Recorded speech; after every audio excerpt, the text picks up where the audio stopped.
Hello, I'm Lora Songster, and with me, Paul Norcross, and it's thrilled to be here. Lovely new venue in High Point, North Carolina. It's Congdon Yards, so right in the heart of the city. And you've set up camp here, the 7 Degrees of Change Foundation. And for many, many years, you've done a lot of service on the local level, as well as internationally. And I want to say the first time when you were in the Philippines, and it was about literacy, which is near and dear to my heart. And how did you come to start this foundation, and maybe a little background on you for people who don't know you? Well, thank you. I appreciate you doing this for us. And as Matthew says, a local icon in the radio space. And now that my mom's gone, somebody's got to say it. And now maybe the podcast space. We started out, the 7 Degrees started as a local literacy foundation, as you said, building libraries in the Philippines in memory of my sister. So that foundation then morphed into a management organization and took over the management of the school that we founded at High Point in 1997, Phoenix Academy, which we founded because there was a void in the education space that we filled. And actually, Kim Norcross created PBIS, which is now MTSS and throughout the state of North Carolina. And for those of us who don't know what those initials mean, The positive behavior, so it's jargon to you, but it's education acronyms are all over the place. So it then became a charter management organization, a CMO. And a few years back, Kim retired from that space, and we turned the management over to another company that now is managing the school, which we hope to see it successful for the next 25 years as it was the previous 25 years. So with the new project that we're doing through the 7 Degrees, it's called the Charter School Marketplace. That's one of the programs we're working on, and something that we feel is quite important for the industry. And so a personal background, if we want to go backward, Kim and I have 2 kids, Matthew and Mari, both adults and successful. And Mari and her husband, Dean, live in New York. And Matthew lives in High Point, still in the education space, has his own podcast. So we're happily in High Point and also at our house in South Carolina. Well, that's fantastic. And now you talk about charter school marketplace. Yes. What does that picture look like? Charter schools are very unique. Public education space are government programs, essentially. So it's a different model. It's a different way of doing business. Charter schools are private businesses that are publicly funded. So their mission is to provide a quality education to children. Now, they've got to do that with 2 major channels after the rails after ride. Mm-hmm. One is to provide a quality education with a solid business. You have to have a real business and pay the bills and be effective and efficient as a business. You also have to navigate the waters of the government regulations and the funding, following the regulations to get the funding to run the business. So those are kind of the 2 rails you ride on, is the government regulations and running a real business. And so the charter school marketplace is focusing on those 2 elements, where you're looking at how the government operates and working with policymakers, and also how to run a more effective and more efficient business. Who benefits from the marketplace? Actually, it sounds trite, but everybody. But the new president of Argentina recently made a comment at a speech in Switzerland that the marketplace is perfect. It only falters when people interfere. So if you look at the charter school space, as it were, with the marketplace, we're focusing on all the elements that are involved. So the business itself, you have to have a supplier network or strategic partners that you build your buildings with, that you clean them with, that you buy curriculum from, that does your monthly accounting, that does your auditing. I mean, those are all services that you cannot live without. So the premise is to provide the schools with a tight network of qualified people that they can access.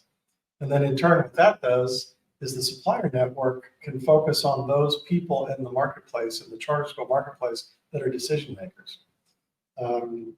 And so we've got different channels we wish to accomplish this through. So the primary one really is the supplier summit, which is based on having the key decision makers at the schools, which if you look at the structure of charter schools in the state, there are maybe 100 to 150 real decision makers that call all the shots on where the dollars go and what suppliers are used.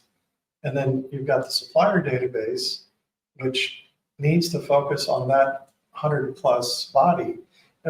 Traditional conferences are fine. They're great networking operations and so on. But the thing is, if you're a supplier and you're going to a conference with 600 people, and at those conferences, maybe only 50 decision makers are there because the other decision makers say, hey, go to this conference, we'll pay for you to stay in a hotel for 2 nights, and get some swag and some free meals, go for it. So there might be 50 decision makers maybe at a conference with 600 people.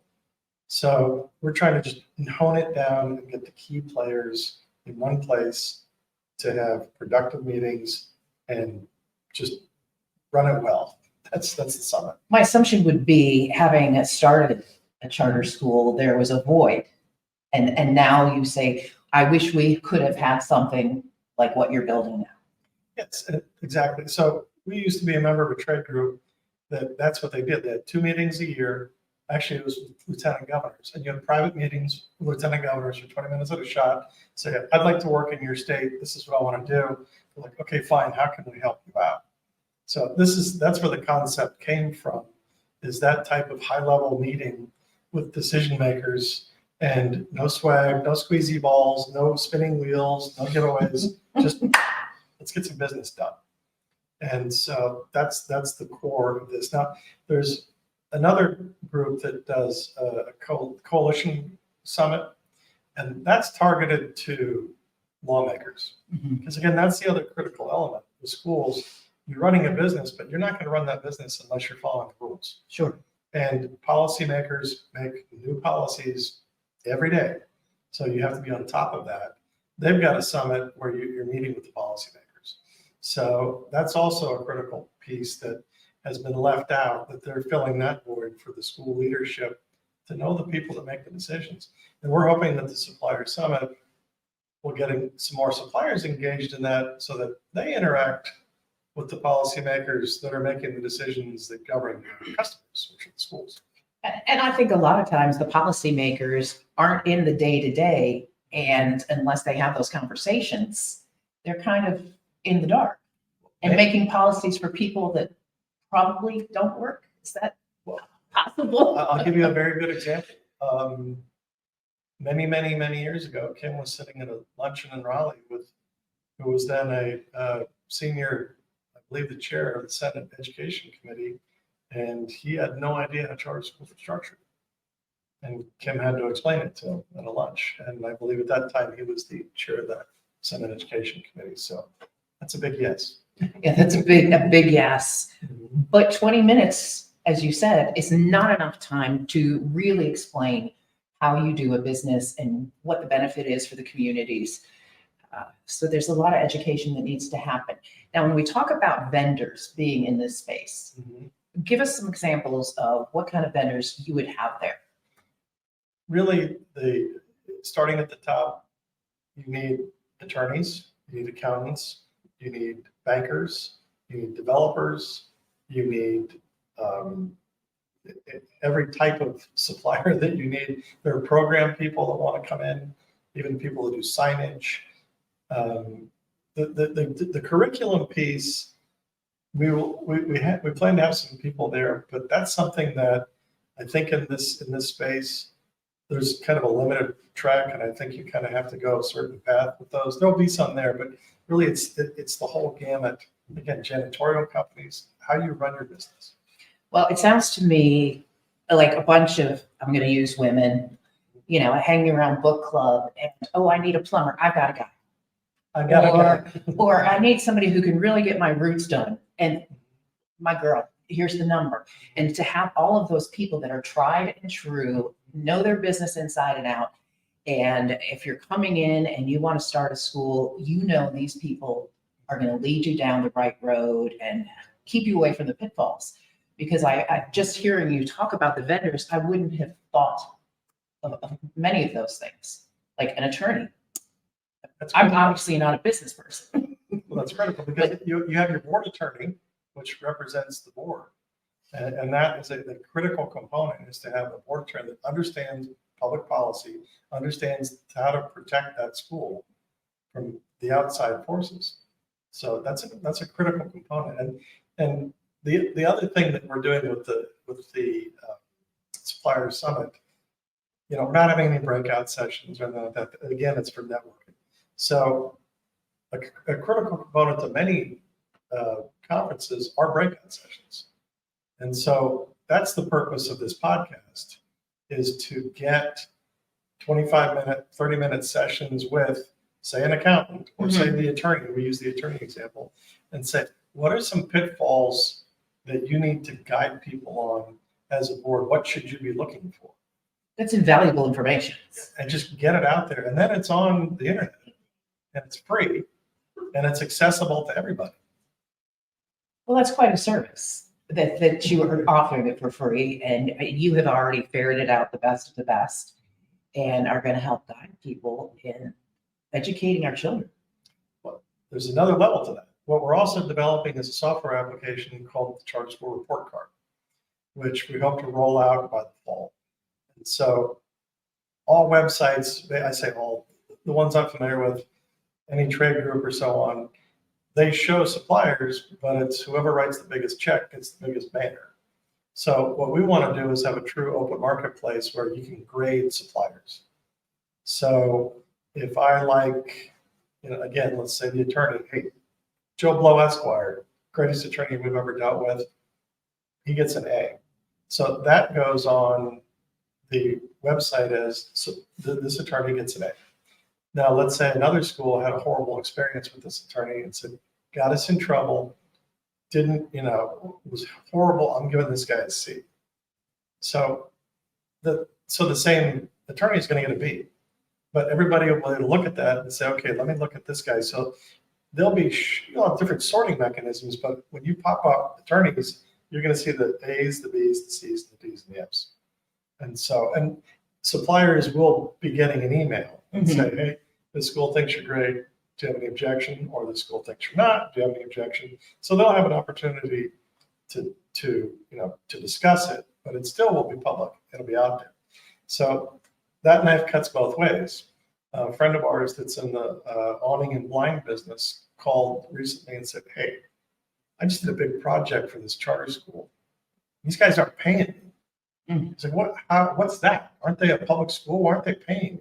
So that's the kind of information that also a supplier can go in and say, they didn't pay me for 120 days. That's also information that suppliers need to know too, because you can't have a true marketplace and have some transparency of the good ones and the bad ones. And if you've got a school that's not paying their bills or treats a supplier in a very disrespectful manner, then that needs to be known also. Well, and the fact that it goes back to the vendors and it's a Yelp review of sorts, but with some accountability on both sides. I think that's very important to where you're at. And it's no different than the schools are already accountable to the parents, because that's the whole premise of charter schools is you're accountable first and foremost to the child walking in the door every day and that they're getting a great education. And if they're not, their parent is going to say so loud and clear. So this is just another level of accountability for the schools and the suppliers so that it's out there, and we're raising the bar of quality in the industry. We've been out for a quarter century now in the state. So it's over $1 billion industry, over 10,000 people in the state. You've got 200,000, lots of people involved in this. So it's time to start raising the bar as an industry and get it to a higher level. And I think we're at that point after a quarter century. Now we need to step up. And you're right, the forefront, once again. Is it daunting or is it energizing? It's exciting. It's energizing. You have to, if you see, just like when we founded the school, there was a void, there was a problem. and that kind of gnaws at you. And this is the same kind of thing where it's not necessarily a problem, but we need to do this. It's important that as an industry, charter schools, we need to be around for the next 25 years. So we need to be able to communicate with the suppliers, communicate with the families, and also we'd like to, next phase of development in the software is have a report card for the policymakers, so that you know that if this one representative is not maybe of your party or not maybe of your liking, but that person is a staunch charter school advocate, that maybe you should pay attention to that guy and support him and maybe cut him a check. But if you've got somebody that's maybe your neighbor that's in your own party, who's doing everything they can to shut down the school that your child's in, maybe they deserve a phone call and say, why are you trying to shut down the school that my child's getting a fantastic education in? So that'll be the next phase when we get through the establishment of this, is to have a structure where people can grade their legislators on how they treat school choice. And you've spoken with several people as of today. And how do you feel the perception of charter schools is based on those conversations? I think everybody feels that we're in a good space right now, because in North Carolina in particular, we had a very solid year legislatively with some very positive things happening, restructured board, restructured policies, and so on. But the second you rest on your laurels is when you die. So everybody has to be prepared for what's coming next. And so the only way to get in front of that is to just raise the bar, get everybody engaged, get everybody involved, show people the positive things that we're doing and the positive outcomes that these schools are having. I think that's going to be part of it, but you never can rest. And that's in any industry, that's in anything in your life. Once you get complacent, then you're done. Yeah, and you're very much a doer. Like you say, it gnaws at you. And I think a lot of people may get gnawed and they just ignore it. But you're obviously a man of action and doing great things. I'd like to circle back to 25 years ago when there was a void. What kind of student thrives? Not that there's one kind of student that thrives in a charter school, but what are maybe some of those personalities or some success stories that you've seen? Well, I don't want to say my children because that's a little much. A little much, but my children. But that's an example. So years ago, our son Matthew actually testified in the Senate Education Committee when we were eliminating the cap. And he said, I'm twice exceptional. I'm AG and I've got an IEP. There was no place for me in the school district. You used initials again. I'm sorry. IEP, individualized education plan for somebody that has some form of difference, education difference. And then the AG is advanced and gifted. So he's like, I'm both. There was no room for me in the district. So this school was created for people that, maybe didn't that spot. And they excelled. And Matthew was the first one in the state, to the best of our knowledge, that was both AG and with an IEP.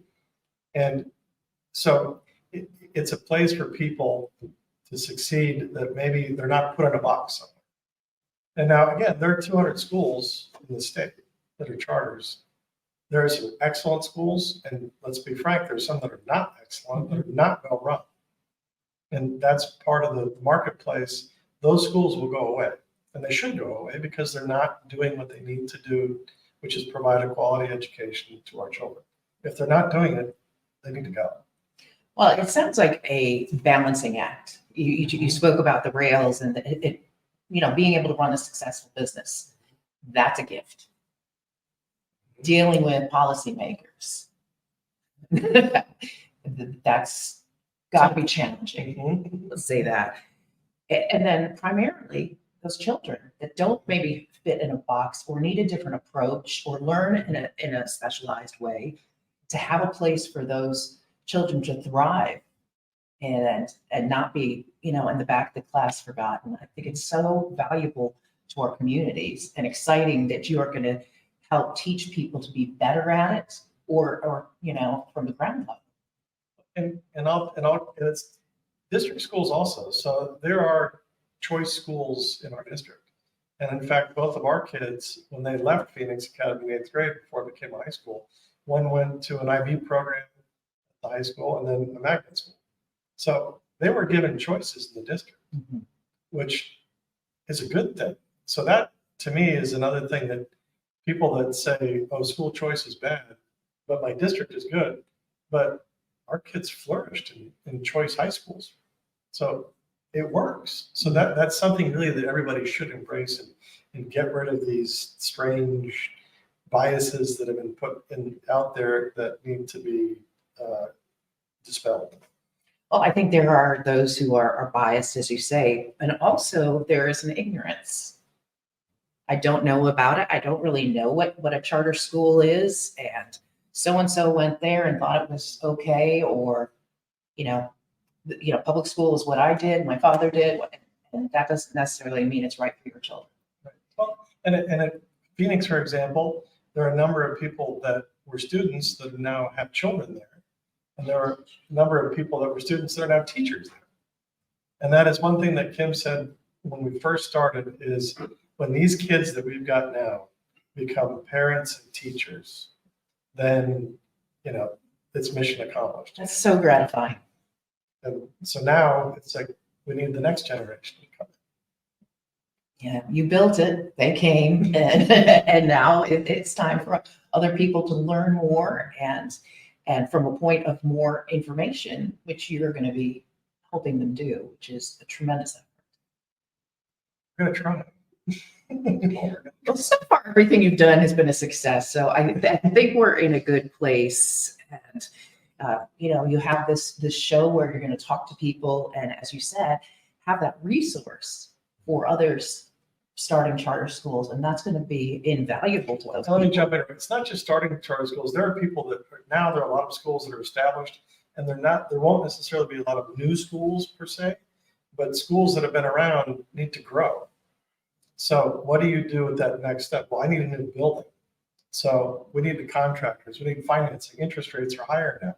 So how do you do the bonding? How do you do those other things? So again, it's always in motion. So if you've got a 400 student school, it's like, well, we're going to ramp up grades. Well, we need buildings, we need curriculum, we need other things. So a lot of this is going to be is just internal growth of the schools. In addition to new schools, these schools need to grow. And when you grow, you need to improve and get more suppliers and get more in tune with what you're going to need. And continuing education for these people, because as you say, you rest on your laurels, you die. And to be in a place where they can network with other people and say, hey, I just did a building last year. I might suggest A, B, and C. So what a great, I don't want to call it a tool. I'm not sure what the sphere is that we So would you're be calling me a tool? I'm kidding. A lot of people do. yeah, that's your wife. but no, what an incredible effort. And you could have, walked away from Phoenix Academy and said, we did what we did. We're proud of what we did. And the teachers, the students, all of the things, but there's still a need. And the doers in the world are really helping all of us, our community and our state. Certainly, this is an exciting venture. Hope it's successful. As I say, speak it into existence, Paul. We will. It's going to be very successful. We'll make it happen. We've got a lot of very good quality people that are engaging this right now. And I don't know whether this is going to be on the screen. Is there a website where people could go for more information? Yes, we're going to email all this out to our regular list. We're Okay. building our database of email addresses. It'll be on social media, X, LinkedIn, and so on. Mhm. And then we will announce more information on the show at the end of March. Okay. So it will be happening in July, though. So we've got a few more things to fine tune, and then we're going to let it all out. Well, it's very exciting. Can't wait to see it grow. Thank you very much. I appreciate it. Good talking with you as always. Thank you very much. Thank you for watching and listening. Thank you. you.